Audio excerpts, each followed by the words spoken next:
Welcome to Coffee and Conversation. My name is Honorine, and today I'm with Pietro Pesce, who is doing a PhD in Spanish linguistics. Pietro, buongiorno. Oh, buongiorno. How are you today? I'm doing fine, thank you. How about you? I'm doing great. I'm very excited about our interview. So first, could you please introduce yourself? Of course. My name is Pietro. I am a student at Florida State University. I'm currently trying to earn my PhD in Hispanic Linguistics. I'm Italian. I was born and raised there, and I moved to the United States a little over 2 years ago for my master's and decided to stay. I am very much into cooking because I'm Italian or because I'm me, I don't know. And I love horseback riding, which I feel is something different. Definitely. Do you horseback ride here in Tallahassee? Yeah, absolutely. Well, usually down in Alligator Point, not Tallahassee, but yeah, here in the United States, definitely. So it's like your moment to relax and think about nothing. Yes, exactly. It's my own therapy. I don't know. Maybe you can tell me why horseback riding is a good therapy. I think it's about creating a bond with the horse and trying to understand each other. And the way horses understand you straight off the bat is what helps you show in your emotions. So they're very perceptive of what you're feeling, if you're afraid when you're riding or if you're enjoying it. And so it helps you connect and kind of letting go of your emotion. That's awesome. So you're Italian, you speak Spanish and French because we met in a French environment. How many languages do you speak? 7, but who's counting? So English, French, Italian, Spanish. Portuguese, Russian, and Polish. Russian. So is it a passion of yours to learn languages, or does it come from your parents? My parents always pushed me to learn English because it was very important. And growing up, we used to have a ski lodge in France, in the Queyras. And so that's where I learned French because my ski instructor was French and could not speak Italian. That's when and where it started. And the other ones I wanted to learn.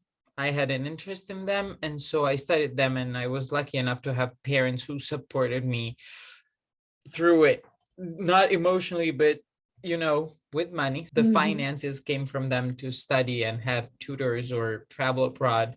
So I was very lucky in that sense. Can you tell me more about your educational journey? Yes.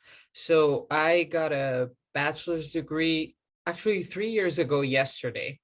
Oh, wow. That was my anniversary, yes, from the University of Turin, and modern languages, interpretation and mediation sciences. My majors were Russian and Portuguese, and my minor was Polish. Then I took a gap year. I moved to the US and I got an MA from FSU in Italian studies. And then right after graduating this past July, I started my PhD in Hispanic Linguistics here at FSU also.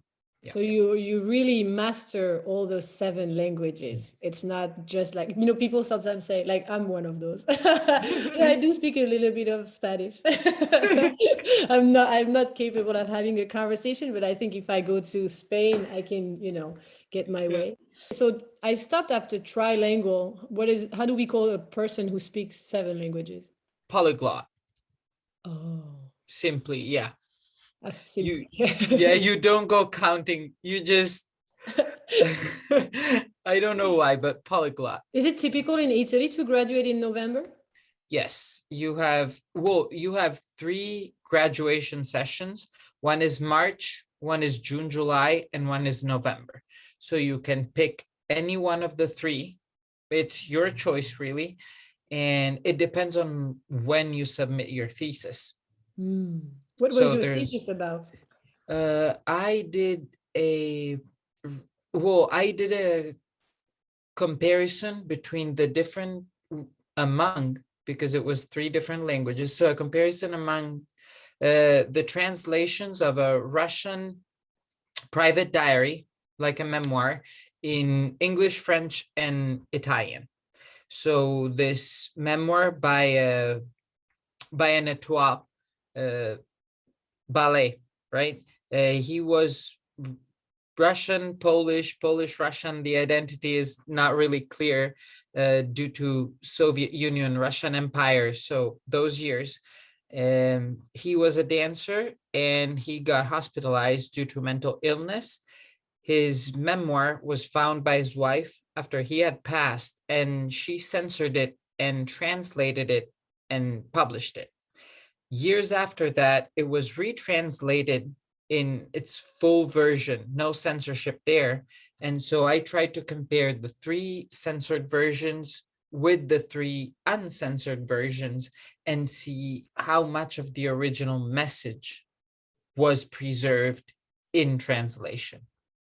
Oh, that's fascinating. Wow. Yeah. And what is your project for your PhD? Ooh, that's ways away. I think I would like to work on second language acquisition and syntax, because I love all and every aspect of grammar and syntax. It's at the sentence level, so it's a lot. And I'd like to do something with sentence processing, something that would combine syntax and second language acquisition, maybe for both Italian and Spanish, since Italian's my native language, and I have a deep interest in the process of, teaching and learning the language as an L2. Why deciding to do a PhD in Spanish linguistics instead of a PhD in SLAT, second language acquisition and teaching? So I really liked working with some of the professors here, and given the choice, I would want to work with them because I've already done it in the past and they know me and they can guide me and get me to where I want to be. Whereas starting over at a different university, I'd have to make myself known and then reassess my goals and fit them to what's there. So given the choice, I wanted to stay where I knew my interests would be fostered, and that's why. I'm interviewing you because it's International Education Month. And so could you tell me about your international journey, and if it was easy or not easy? And you can also talk about, it seems like you traveled a lot. And so your international journey is not just in America, but it's kind of all around the world. Yeah. This last bit of educational journey was the easiest, I would say, because my first experience abroad happened in 2008, if I'm not mistaken. And I was in middle school, and that was my first exchange program to learn English in the UK. So very close to home. They didn't ship me far away. And that was the hardest part because I was very young. I had never been far from home for a whole month with a host family. So I had to speak English because nobody around me spoke Italian.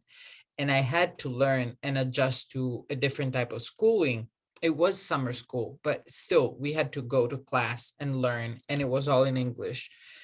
And so first experience was scary. But then the second one, I actually understood the value of adjusting to a different place, different people, a different schooling system. And I saw how educational that could be. It could open all sort of doors for me. And so I started really viewing that experience as something that would change me for the better and in the long run. And so I stuck with it, and I took many more trips, many more exchange programs around Europe and America. And then I decided to move abroad, and I had to adjust to the university system, which is more different than the difference there is between high school, for instance, in America and Italy. So at first I did not like the fact that I had homework again, because I mean, in college in Europe, we don't have homework No. usually. I mean, you just take the exam, and if you don't pass, well, that's on you. Come again in 2 weeks. That's very true. Yeah, and you have to write so much. Whereas I was used to, sitting down in front of a professor, all my classmates were behind me listening in on my exam, and I had to speak and tell them what was in the book, why it was relevant, the context, and defend my opinion. So that type of adjustment, I would say, was the hardest thing that I encountered, because I had lived in the US for a short amount of time before during my exchange program. So I was already used to the difference, the different lifestyle that we have here opposed to there. And this has been a great experience.